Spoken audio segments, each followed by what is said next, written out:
चलो, तो ये रहा हमारे पास 2022 का क्वेश्चन पेपर। ठीक है, सेट ए है। और इसके पूरे क्वेश्चन को हम क्या करने वाले हैं, आज डिस्कस करेंगे। पिछले की तरह सारा कुछ इसमें डिस्कशन है, मतलब सारा आपको जो भी बताया गया है इंस्ट्रक्शन उसको ध्यान से पढ़ लेना। क्वेश्चन नंबर 1 को हम करेंगे, और इस तरह से आपके टोटल 18 क्वेश्चन है। तो पहले पार्ट में आपके 3 अ ब स करके पार्ट दिया गया है। चलो देखते हैं पहले क्वेश्चन को, कि बिंदु जो है कौन सा, -3 और 5 ये किस चतुर्थांश में होगा। तो आपको यहाँ पे ध्यान रखना है, इस प्रकार के चतुर्थांश में जब भी हम पहले चतुर्थांश की बात करते हैं तो यहाँ पे दोनों पॉजिटिव रहता है। दूसरी की बात करते हैं तो दोनों क्या रहता है, एक पॉजिटिव रहता है वाई वाला, और एक्स वाला नेगेटिव रहता है। वैसे ही यहाँ पे तीसरे की बात करते हैं तो क्या बोलते हैं कि दोनों के दोनों हमारे क्या रहते हैं, नेगेटिव रहता है।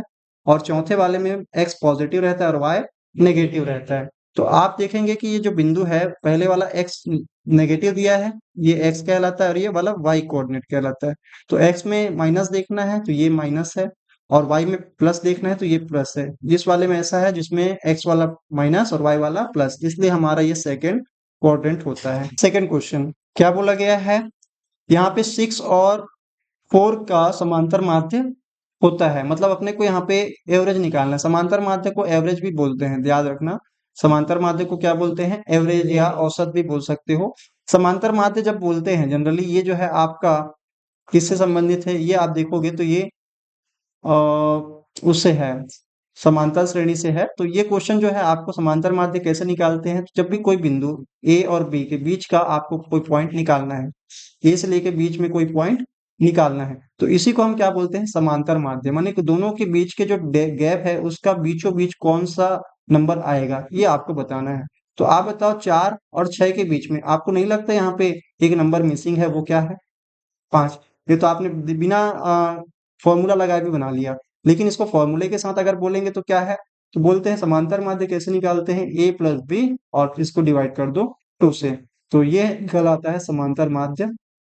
इसको अरिथमेटिक मीन बोलते हैं। ठीक है, तो ये हमारा क्या हो गया, 5, सॉरी 6 प्लस 4, या 4 प्लस 6 करेंगे तो यहाँ पे हम क्या लिखेंगे, 4 प्लस 6 डिवाइड में क्या करेंगे 2, मतलब 10/2 क्या हो जाता है, 5। वो भी आप ऐसे भी निकाल लिए। इतना इजी क्वेश्चन दे दिए हैं कि आपको यहाँ पे फॉर्मूला भी लगाने की जरूरत नहीं पड़ रही है। समझ में आ गया। तो ऑप्शन नंबर बी यहाँ पे क्या है, करेक्ट ऑप्शन है।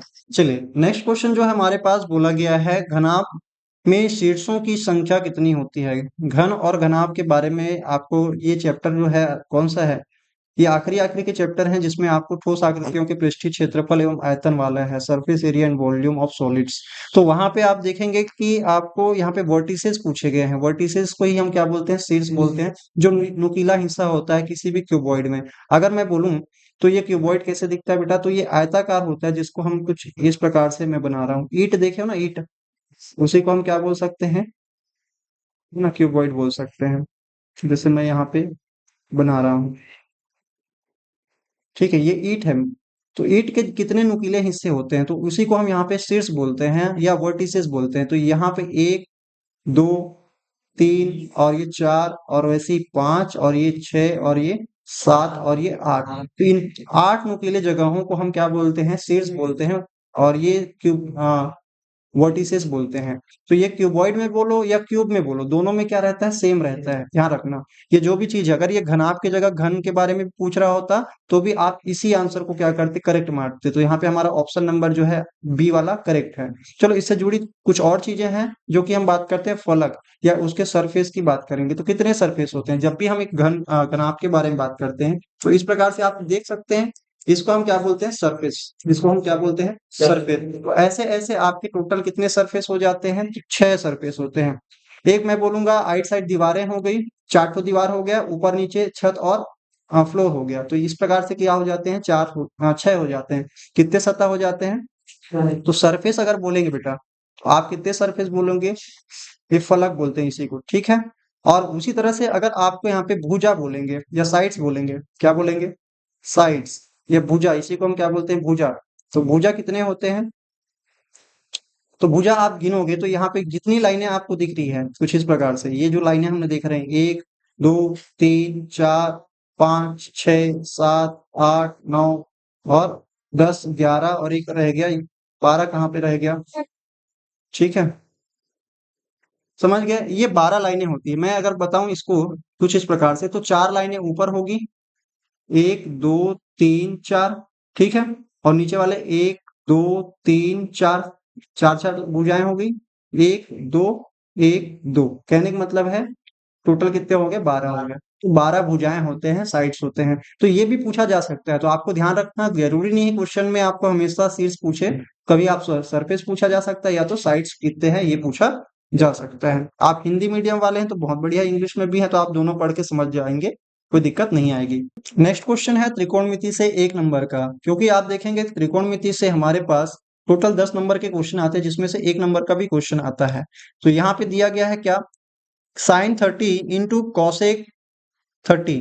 आप देखो दोनों में कौन समान है, या इसी को आप ऐसे भी बोल सकते थे, sine theta into cosec theta. आप इसको ऐसा भी बोल सकते हैं, जहां पे दोनों कोण समान होते हैं, आपको पता है कि ये जो है गुणनफल, जिनका ये प्रतिलोम है एक प्रकार से, मतलब इसको इनवर्स बोल सकते हो। तो साइन को ही अगर मैं बोलूं कॉसेक में कैसे दिखा सकते हैं, तो इसको लिखा जाता है 1/, कॉसेक थीटा। समझ में आ रहा है, ये ऐसा दिखाया जाता है। आप इसको बोलेंगे तो क्या हो जाएगा, साइन को हम लिखाएंगे, साइन को यहाँ पे लिखेंगे 1/कॉसेक थीटा, या यहाँ पे लिख देंगे इंटू कॉसेक थीटा। आप देखोगे ये कुछ नहीं, इसके बटे में तो 1 है। आप इसको क्रॉस में क्या कर सकते हैं, काट सकते हैं। ऊपर नीचे गुना में है तो इसलिए क्या कर सकते हैं, इसको काट के हम बोल सकते हैं 1 आएगा।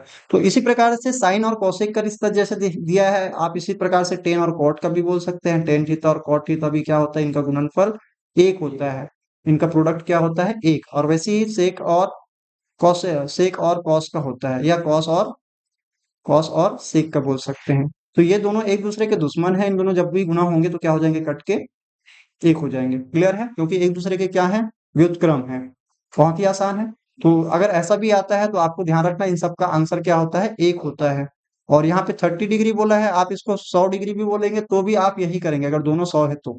ठीक है, तो हमारा ऑप्शन नंबर यहाँ पे कौन सा करेक्ट है, फर्स्ट ऑप्शन करेक्ट है। क्लियर। अगर आप टेबल जानते हैं तो उससे भी आप बना सकते हैं। टेबल में sin 30 का मान क्या होता है, 1/2 होता है।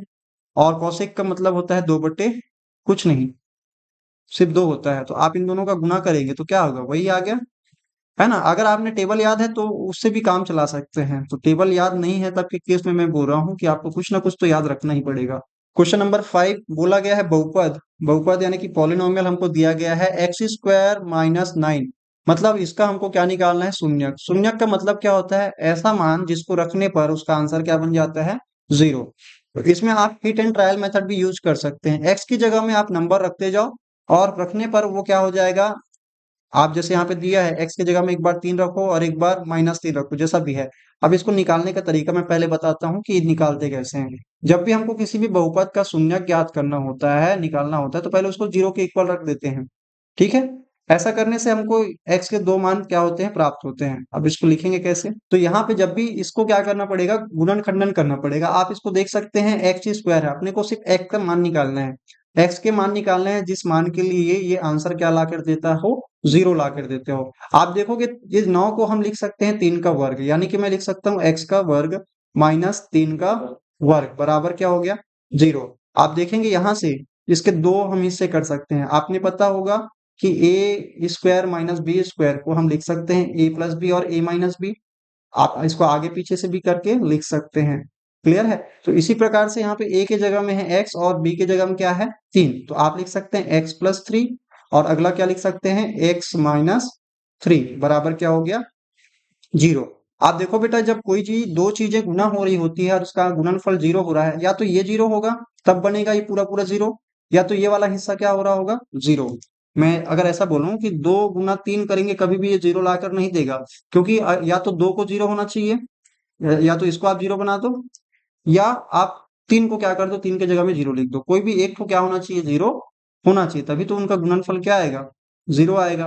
तो इसलिए हम क्या करते हैं, पहले वाले को मान लेते हैं x+3 बराबर 0 होगा, या तो क्या होगा, x-3 बराबर 0 होगा। यहाँ से x के 2 मान निकल आएंगे। देखो आप, ये x के साथ क्या हो रहा है, +3 हो रहा है, तो इसको जैसे ही आप उस पर ट्रांसफर करोगे तो 0 प्लस का जो है -3 हो जाएगा, तो x = -3। या करके हम इधर वाले को जब सॉल्व करेंगे तो ठीक इसी तरह से क्या होगा, एक्स की जगह में यहाँ पे -3 उधर जाके क्या हो जाएगा, +3 हो जाएगा। जीरो से जोड़ना या घटाने से कोई फर्क नहीं पड़ता है। आप देखोगे एक्स के 2 मान आए, आए कि नहीं आए? तो इसी को आप रखेंगे कहाँ पर, इस एक्स के स्क्वायर के जगह में आप रख रख कर देखेंगे तो आप पाएंगे कि उसका आंसर क्या निकल आएगा, 0 निकल आएगा। देखो आप यहाँ पे 3 का स्क्वायर कर दोगे, -9 करोगे तो आएगा कि नहीं आएगा, 0 आएगा। अगर -3 का भी स्क्वायर करके -9 कर दोगे तो भी क्या आएगा, 0 आएगा, क्योंकि -3 का स्क्वायर क्या होता है, 9 ही होता है। 9 - 9 क्या हो गया? तो आप ये रख कर देख भी सकते हैं, और नहीं तो आप इसको इस प्रकार से सॉल्व कर सकते हैं। मेरे ख्याल से आप इसमें वैल्यू रख कर देख लेना ज्यादा उचित है।